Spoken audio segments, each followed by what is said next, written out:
Yes. Yes, ma'am. Admin. Yes, ma'am. Okay. Yeah, thank you, thank you. So, okay, so I will beg a sorry first, okay, because of poor connection yesterday, I was unable to deliver what I prepared. But the gist of that is, we saw what is, the we saw few distributions, okay, which is discrete in nature, and why we have a probability distribution. Okay, probability distributions are functions which will describe the likelihood of a particular outcome of an experiment. Okay, so how likely is an outcome of an experiment, we determine using the probability distribution function.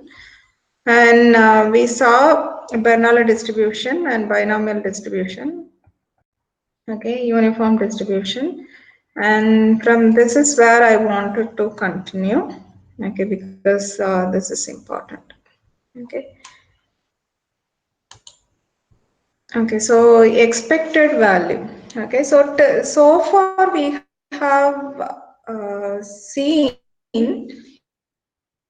only toy examples. I hope you are able to see my screen, right? I have shared the screen. Yes or no? Yes, ma'am.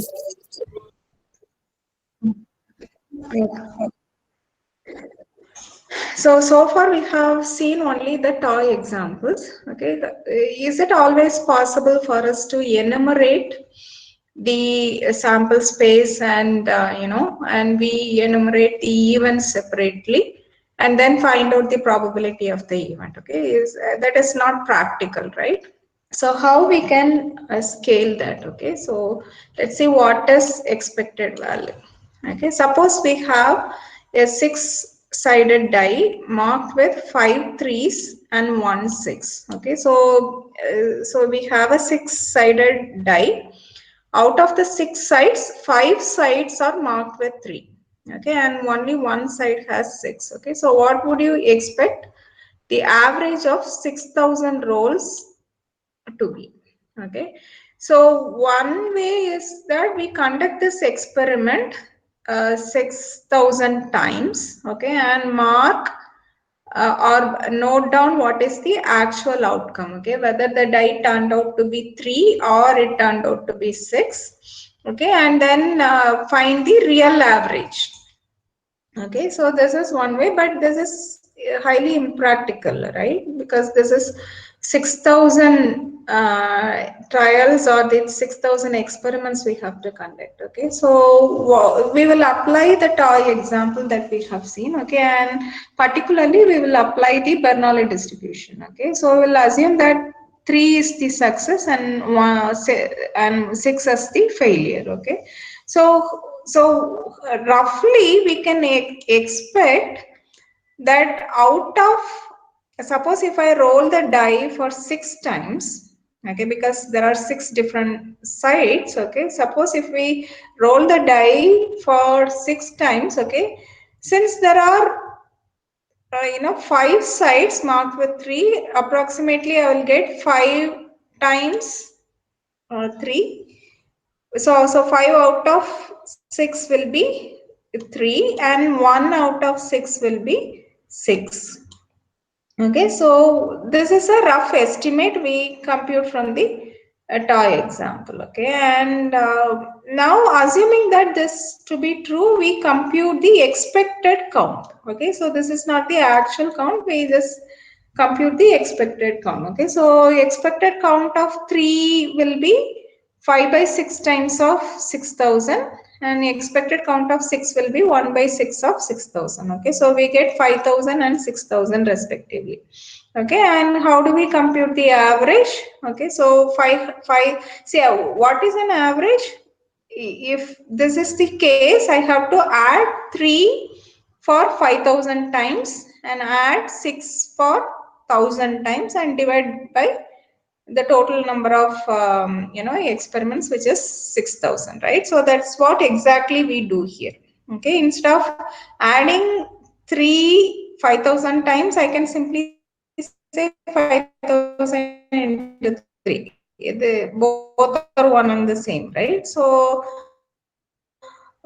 this plus we divide by the total number of counts and we get this to be 3.5. Okay, so this is an expected value. Okay, so this is not an actual, but we expect the average of 6,000 rolls to be 3.5. Okay, so that is the expected value. Now, with that, this is another example with a real die. Okay, we have two standard six-sided dice. Okay, you will win $1,000 if the sum is two, and you lose $100 if your sum of two dice is anything other than two. Okay, so how much do you expect to win per trial? Okay, so this is a question we might ask whether to play this game or not. Okay, if we expect an average, or expect the success of getting two will be much higher per trial, then we would think of playing this game. Okay, so probability of 2 is, we know that it is 1 by 6. So both the dice has to give 1 and 1. Okay, then only we will get the sum to be 2. Okay, and this pair is just 1 out of 36 that we know.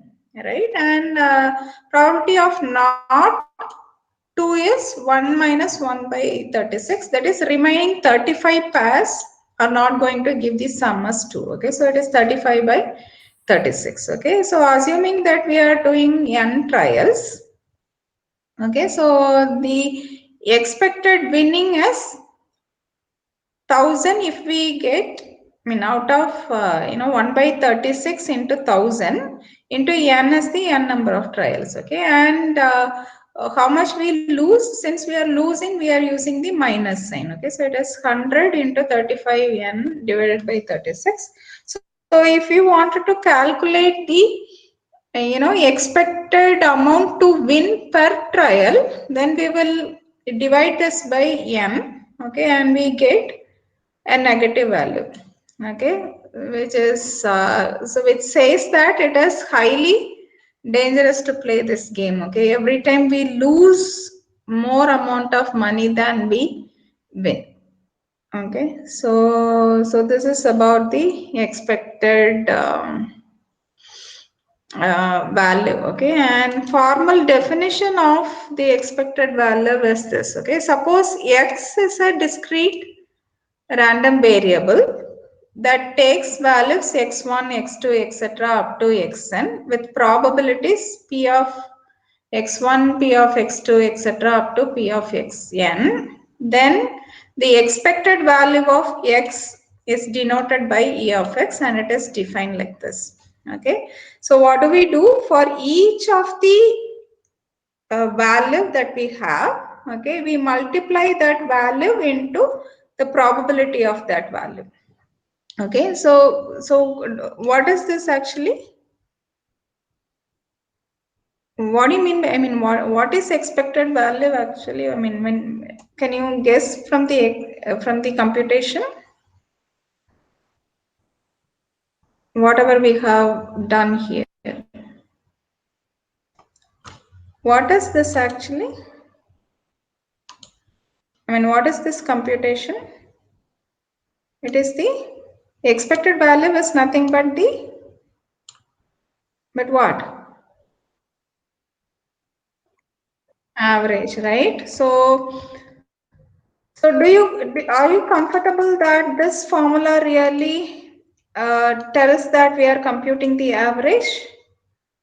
Are you convinced that we are actually computing the average?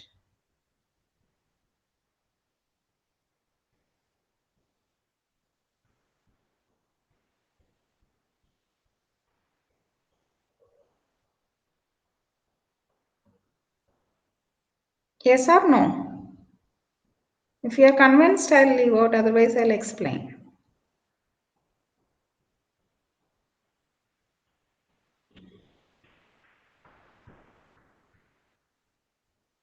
Do you want me to explain or simply skip that? This is fundamental, right? That's why I'm asking. So we'll finish probability by today.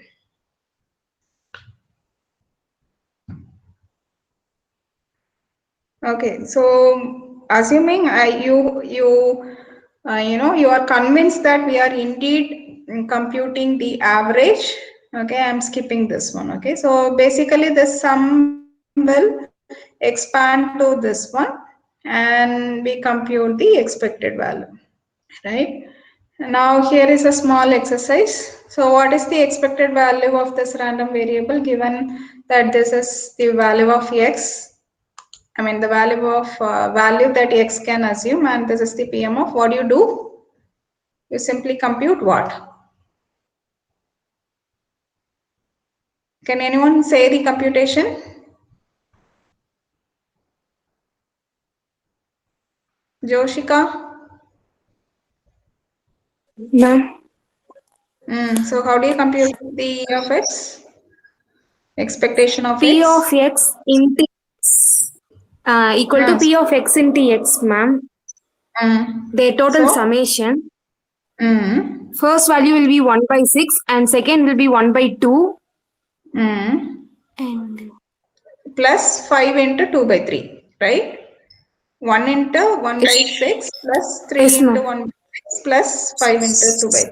Okay, thank you, Joshika. Okay, so exactly this is what we get, Yes, and the answer is 4. Okay, okay, so suppose x is a random variable with the Bernoulli distribution p. Okay, what is its expectation?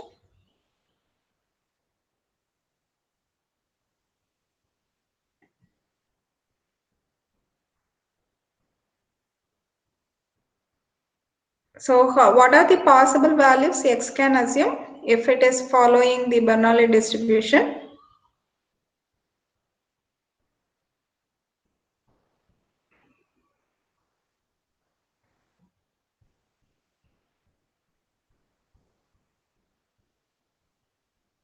Zero and one, right? 0 and 1. Okay, those are the possible values x can assume. 0 for failure and 1 for success, right? And when we say Bernoulli of p, okay, we get the probability of success we mentioned by p. Okay, so what will be the probability of failure?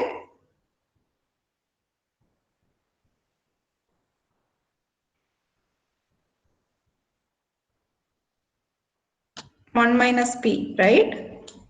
So what will be the expected value? 0 into 1 minus p plus 1 into p. So what will be the expectation of x if the random variable follows Bernoulli distribution? P, ma'am. Great. Okay, so that's what I have given here. Okay, I think with this you'll finish the expectation part.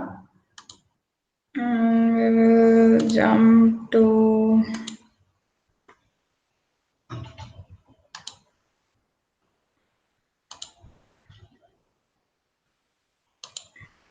okay. So the next part is the spread. Okay, so when you are given a random variable, okay, so random variable we can I mean when we say the expected value of a random variable, it is the measure of location, or we can say the central tendency, okay, where it concentrates. Okay, so that is the expected value or mean of a random variable.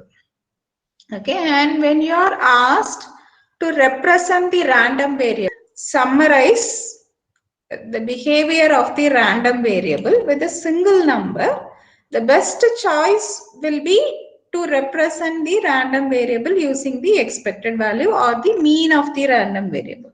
Okay, because that is the central tendency. That means that what? It is the random, the possibility of the random variable to assume the mean value is very, very high compared to other values. Okay, that's the meaning of central tendency. I always go for that value. Okay, so the best choice would be to represent the random variable with a single number is using the expected value or the mean of the random variable. Okay, but we leave out a major part of the information. Okay, what is that? It is the spread. Okay, we just say what is the mean, okay, but we forget about what is the spread of that variable. Okay, so consider these two. This is a very beautiful example which will illustrate the importance of the spread. Okay, so we have two random variables, x and y. Okay, and the probability mass function of x is given here, probability mass function of y is here. Okay, and we have plotted this PMF of x and y. Okay, what is the mean of x? What is the expected value of x? Quickly. 0, ma'am. 0. Great. Who is that? Sandhya? Yes, ma'am. Great. What about this? Expected value of y? 0, ma'am. 0 again. Okay, so if we so in the first slide I told that if you are asked to represent the random variable with a single number, the best choice would be to choose the mean or the expected value, right? Now if you see the PMF of x and y, you can clearly see that they are very different random variables. Yes or no? Yes or no?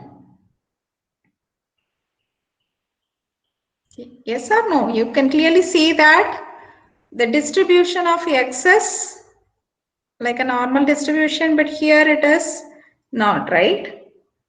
Yes or no? It is very different from this one. This picture, this histogram and this histogram are very different. Okay.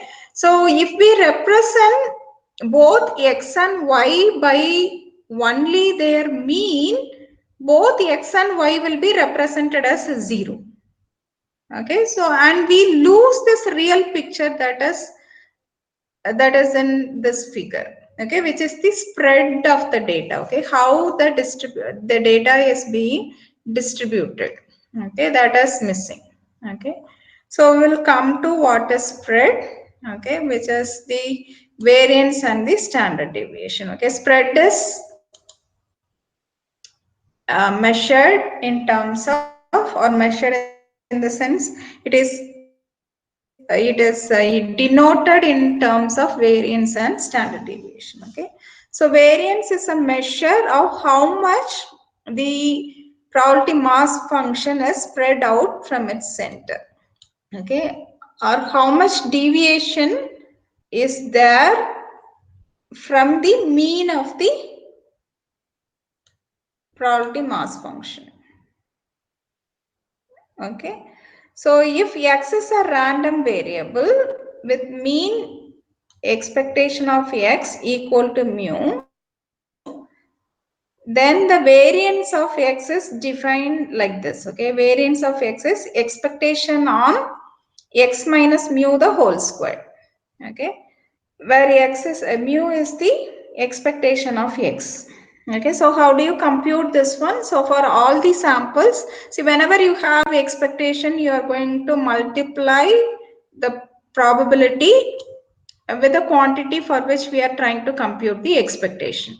Okay, so here the quantity we wanted to compute is x minus mu the whole square. Okay, and xi is the value for which we are trying to compute x minus mu the whole square. Okay, so the probability of xi into xi minus mu the whole square, which we sum for all the possible outcomes. Okay, so that will give you the variance, okay, the spread, okay, how I mean, how much deviation, okay, how much deviation this random variable can assume from mean. Okay, so that is what we are trying to compute. And standard deviation is the square root of the variance. Okay, so these are formulae this which would have learnt in school, right? So let's compute the variance and standard deviation of this one. Okay, so what do you do to compute the variance? What is the first step? What is the first step?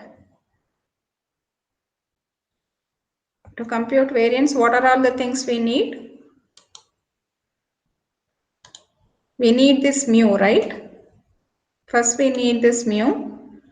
So we have to compute what is expectation of x first, and then we will go and compute this one. Fine. So this is the computation. So first we compute the mu, which is the mean of this one. Okay, so it is like 1 into 1 by 10 plus 2 into 2 by 10 plus 3 into 4 by 10. Okay, plus 4 into 2 by 10 plus 5 into 1 by 10. Okay, so that is what is given here. Okay, and finally when you simplify, you are going to get 3.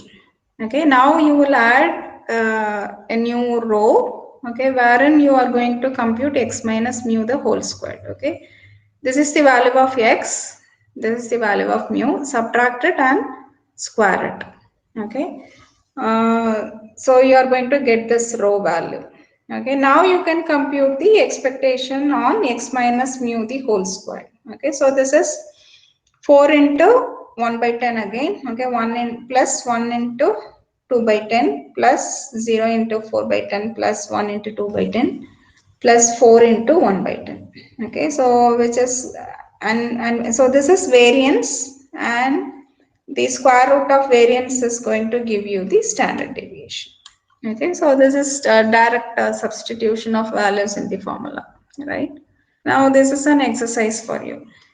Now you know how to compute the variance, right? So we have 3 graphs, okay, showing the distribution of 3 different random variables assume. Okay, so the random variable we assume it to be x, but what we are asking is, okay, we want you to order these. So all these are PMF. Okay, it is given that it is probability mass function of some random variable x. You have to order the graph in the order of size of the standard deviation from biggest to smallest. Can anyone say the answer?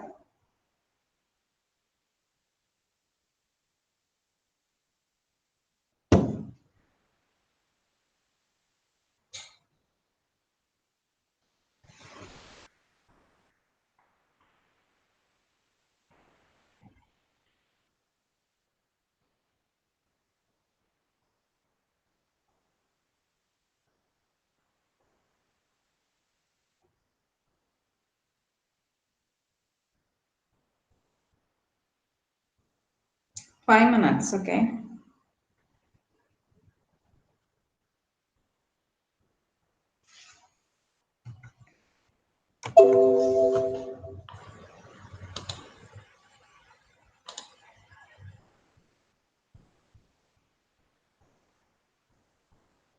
Can Satish Kumar answer this?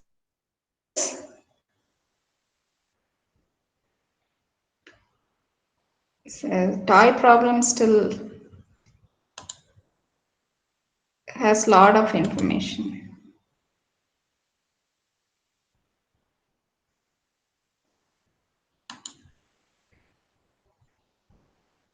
Satish, Siddharth, Sir Sridhar.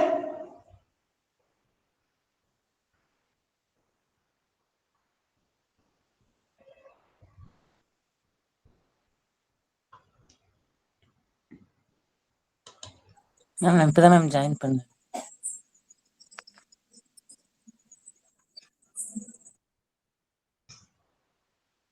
Anyone? Darshini?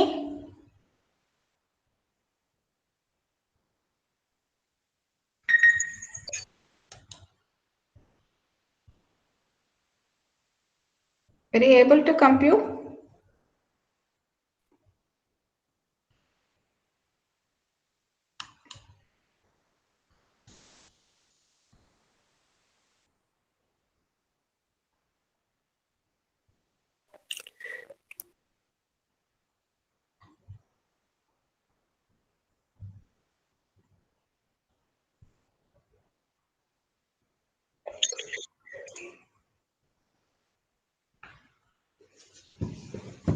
Which one? Which of these choices?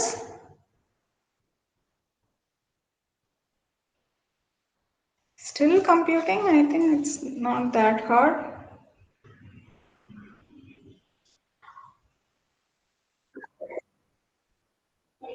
C, really super. Okay, so C, A, B. Okay, so how did you arrive at this answer, Padmini? Did you compute it or you had some intuition?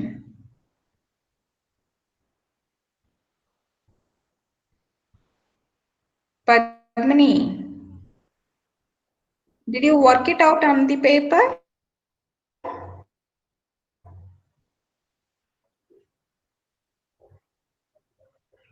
Or it is a, why? How did you identify?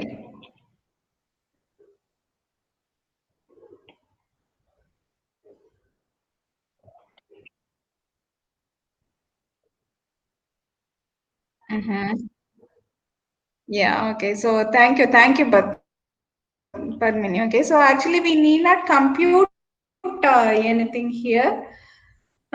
So what you can see is that, see, if you take the values, the mean is around 3, right, in all the cases, and you can see that with C the weight of the distribution is more towards the tail than the central tendency, right?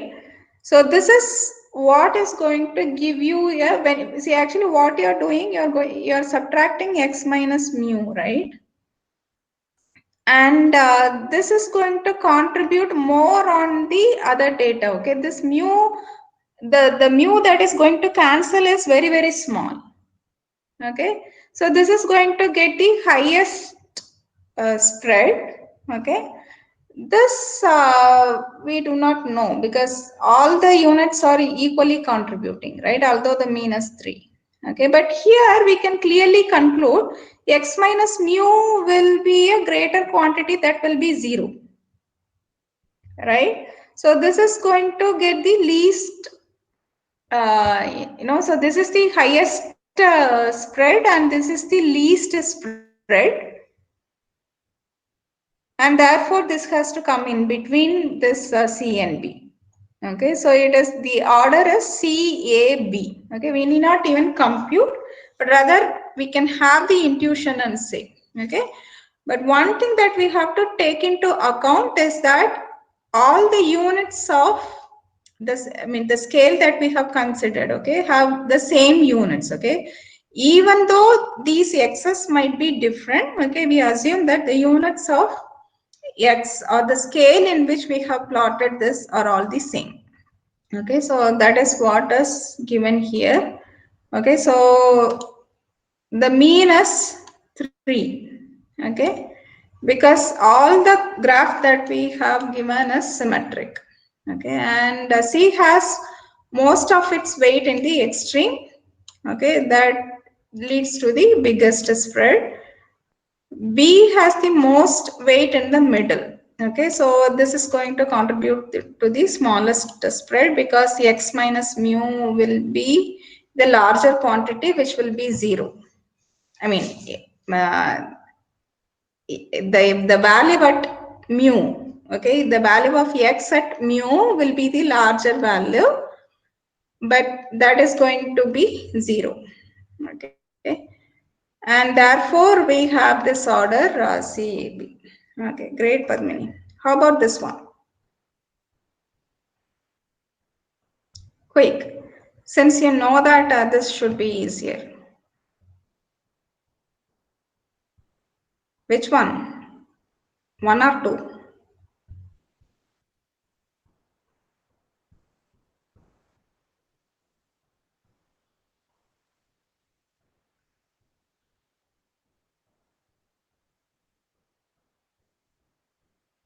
I can assume that the units are the same for y and I mean the scale for y and w are the same.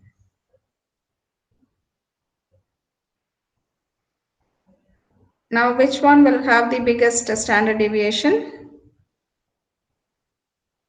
Y or w? Ma'am, why? Y. Because we apply the same thing, right? We have the higher weights, okay? But you have to be little careful. I think that is Sandhya, right? Yes, ma'am. Okay, so here, although the extremes have, you know, higher weights, okay, where the mean is 0, okay, what we have to be careful is this. See, I said it is the same scale, right? But the value here is -3 to +3, but here we have 10 to 50. Okay, so these values will dominate this range. Okay, so we have to be little more careful. Okay, and when you actually calculate,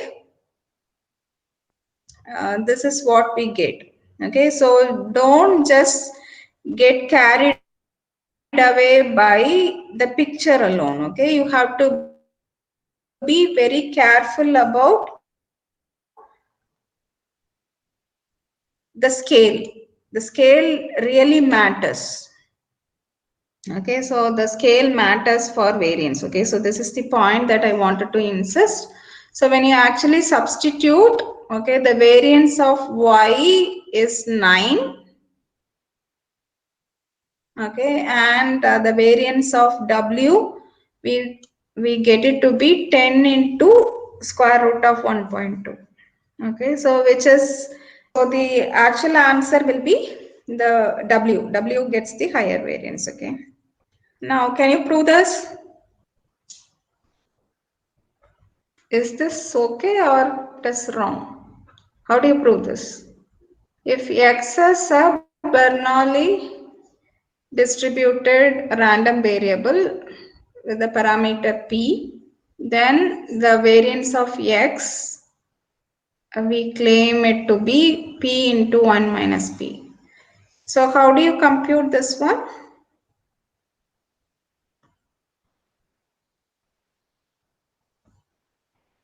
Okay, using the same table. Okay, we already know that the expected value of p, I mean the expectation of x, okay, which is the mean of x. Suppose if this random variable x follows the Bernoulli distribution, okay, it's going to be p. Okay, so just compute x minus mu the whole square. Okay, and here I mean p is the mu. Okay, so you compute this and just substitute. Okay, you will get this one. Okay, interesting to know, right? P into 1 minus p. Okay, so this is all about the you know discrete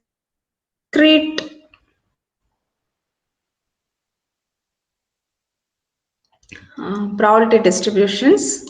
Okay, now we will jump to the continuous one.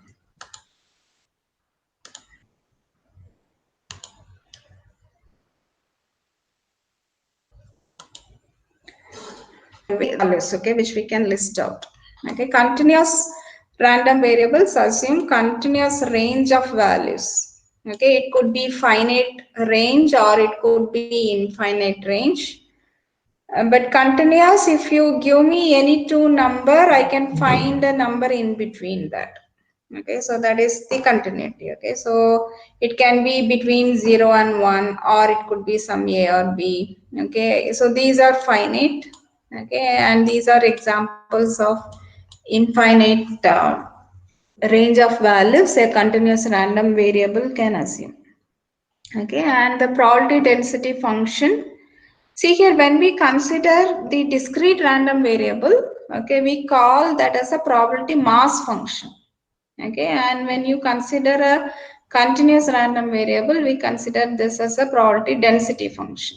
Okay, and we consider a probability density function f of x, which is greater than or equal to 0, which says that it is a positive function or non-negative function. Okay, if you have such a function, then I can compute the probability of the random variable x that can lie between c and d. The range, I mean c, we assume that it is less than d. Okay, strictly, and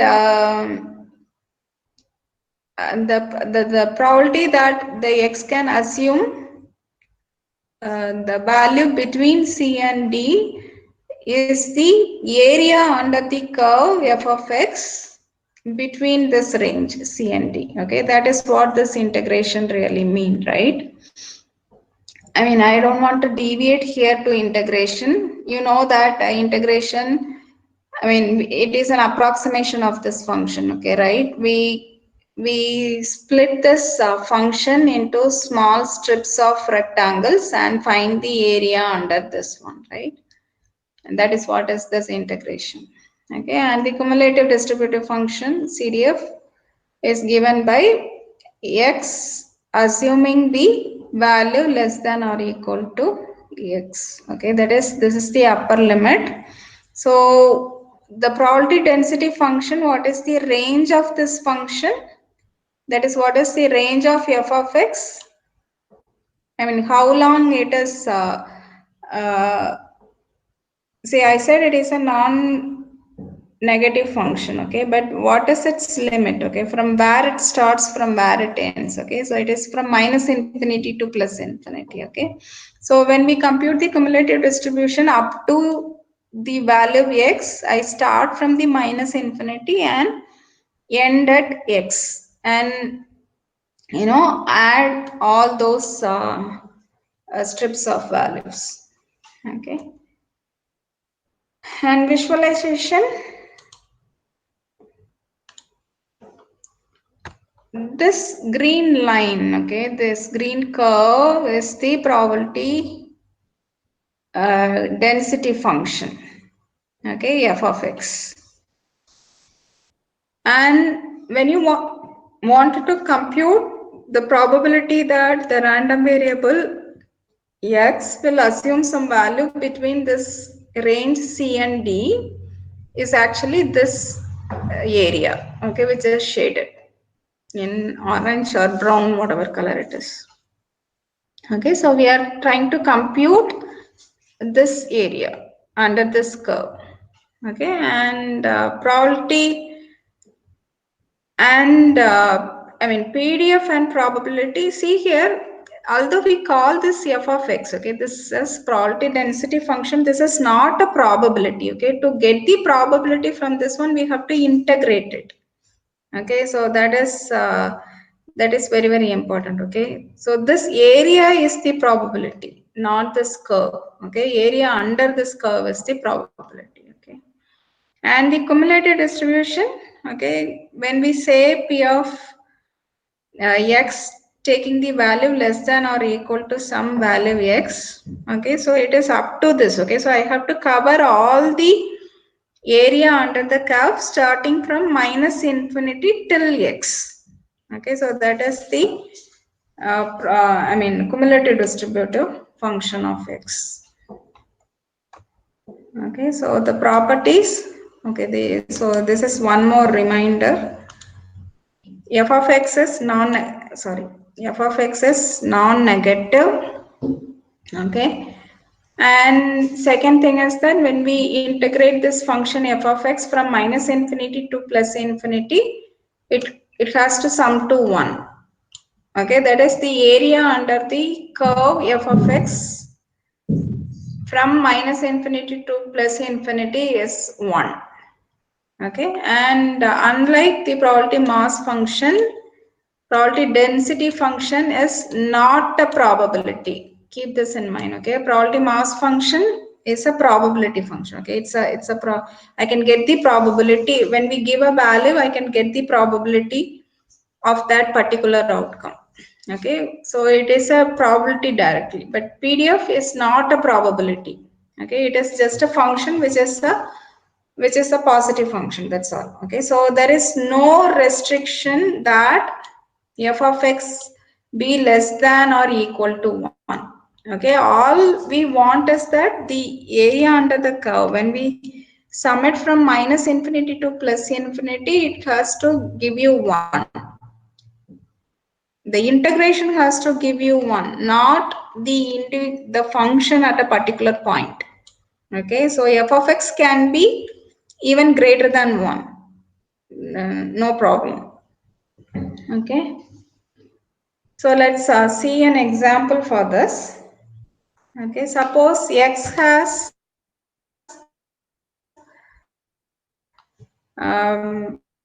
PDF f of x is equal to 3. Okay, see here, it is not a value less than or equal to 1.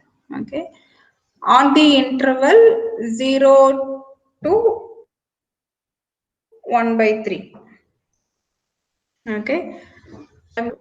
Okay, so what we need to, so if you substitute in the formula, we have the integration from point 1 to point 2 f of x dx, and f of x is 3, right? So when you integrate it, you will get 3 is a constant, so you will get 3 out, and the integration is simply x, right? So you will substitute the boundary 0.2 minus 0.1 for x. Okay, and what you get is 0.3. Okay, as the probability of this one. Okay, and this is a probability. This 0.3 is a probability. Okay, and you can visualize this like this. Okay, so the probability density function is 3 only during this interval. Okay, in the rest of the area, it is going to assume the value 0.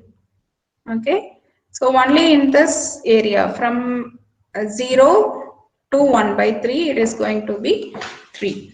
Okay, and 0.2 to 0.1 is a small rectangle inside this one. Okay, and we are trying to compute the area of this rectangle using this integration. Right, so how do you compute? You know that the height of the rectangle is 3 and the width of the rectangle is 0.2 minus 0.1 is equal to 0.3 again. Is this clear? Am I with you? Yes, ma'am. Fine. Okay. Okay, so here are some distributions which are important. Okay, so, and these are continuous distributive function, and therefore it is probability density functions. Okay, so uniform distribution, we have two parameters indicating the range AB. Okay, normally we represent like uniform in this range AB or U of AB. Okay, and the probability density function f of x is given by 1 by b minus a. Okay, for a less than or equal to x less than or equal to b. Okay, And the cumulative distributive function is given by this formula. Okay. And whenever you have outcomes which are equally likely, okay, you will go for this one, and the outcomes are continuous. Okay, outcomes assume continuous values. Okay, so in that case, you will go for this uniform distribution. Okay, hope you remember when we saw the discrete random variable, we saw this uniform distribution there as well, right? So this is the probability density function. Between this a and b, it is assuming the value 1 by b minus a. Okay, why it is 1 by b minus a? This is the height and the width is b minus a. Okay, so the area under this curve should be 1. Okay, and the area of the rectangle, you will multiply b minus a into 1 by b minus a, which will cancel out and will give you 1. Okay, and the probability the cumulative density function, okay, it will start rising till a it is 0, and then it start increasing and then reaches 1 by b. Okay, and remember again, okay, don't we never ever compute what is the probability at a. Okay, with continuous random variable, if you ask me what is the probability at a, it is 0. Okay, so don't expect this curve to be straight like this at 1 here. Okay, we just integrate. Okay, we can assume only a range of value and compute the probability. Okay, so you will not get straight away 1 here in the cumulative distribution, but rather it slowly increases and reaches 1 when we reach the range b, right? And the next important distribution is the exponential distribution. Okay, you have a single parameter which will decide the slope of the distribution. Okay, and the range is 0 to infinity. Okay, we don't have anything in negative range. Okay, it is 0 to infinity. And we say that it is exponential of lambda or exp of lambda. The probability density function is given by this one. Okay, you have lambda into e power minus lambda x. Okay, so that's why we have a curve from decreasing. I mean, how steep it is going to decrease is decided by this value of the lambda. Okay. And you have the cumulative distributive function as 1 minus e power minus lambda x for all x greater than or equal to 0. Okay, and whenever you have some waiting time, okay, of a continuous process to change its state from one state to another, you can think of this exponential distribution. Okay, and you can visualize the distribution using these graphs. Okay, see the value of lambda and how the slope of this curve varies. Okay, when lambda is 0.5, you have a flat, almost flat curve, right? And with the increase of lambda, okay, the steep, okay, the slope of the curve increases. Okay, and when you see the cumulative distributive function, okay, since it is slowly varying, okay, you will reach 1 slowly.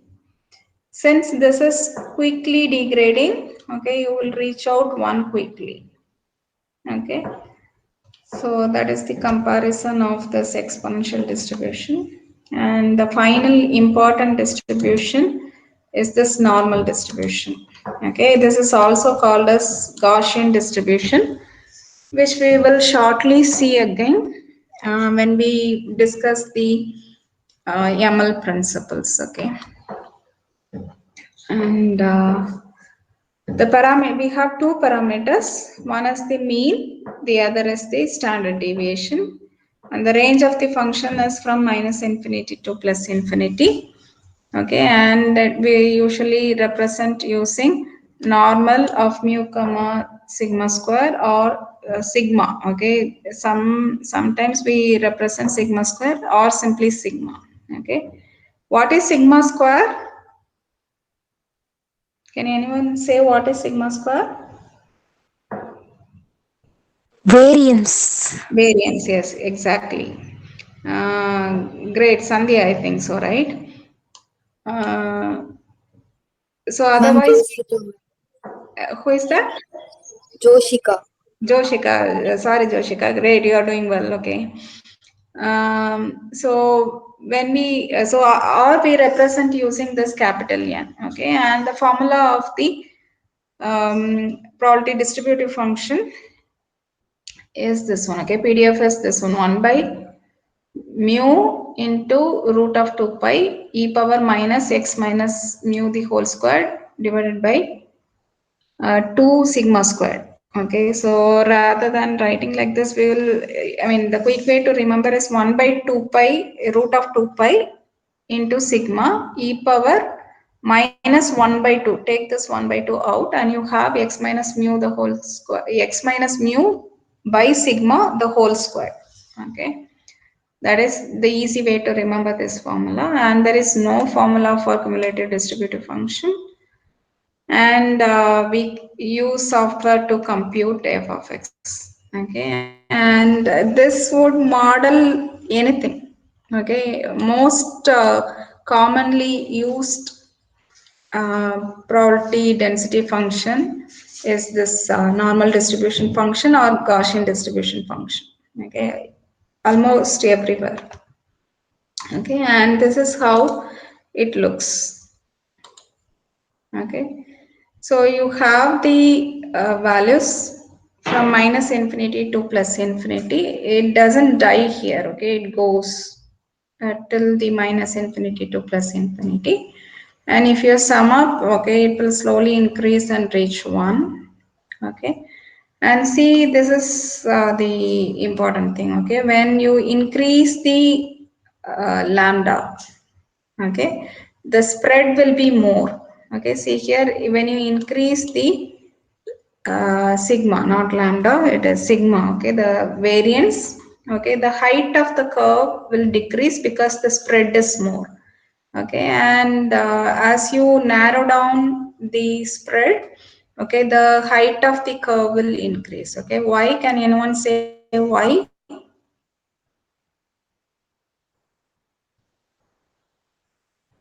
Why the height has to decrease when sigma is more and when the height is, I mean, the height should increase when sigma takes a lower value?